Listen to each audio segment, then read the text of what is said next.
चलिए बच्चों, ये क्वांटम नंबर के क्वेश्चन को हम सॉल्व कैसे करें, इसके लिए जरा देखिए। हम ले लेते हैं कोई चाबी, मान लीजिए n इक्वल टू वैल्यू हमने ले लिया 4।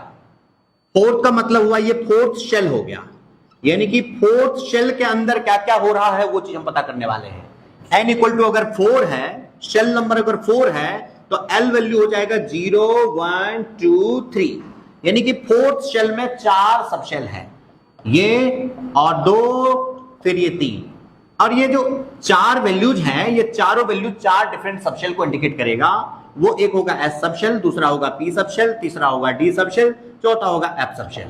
तो ये हमारे सबशेल हो गए, और इस सबशेल का फर्दर जो डिस्ट्रीब्यूशन होता है ऑर्बिटल में होता है।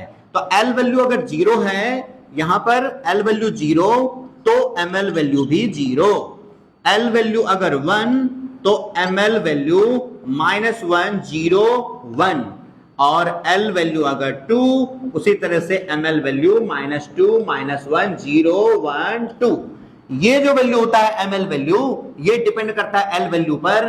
ML वैल्यू होता है -L2 + L, और ये होता है 0 2 n-1, और शेल नंबर तो ये है ही।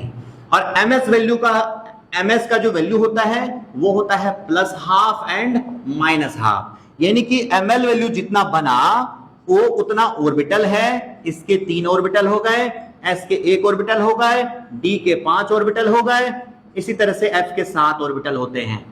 ये 5 ऑर्बिटल, और हर बॉक्स में, हर ऑर्बिटल में 2 इलेक्ट्रॉन होगा, एक होगा +½ और दूसरा होगा -½ +½ एक इलेक्ट्रॉन को, -½ दूसरे इलेक्ट्रॉन को इंडिकेट करेगा।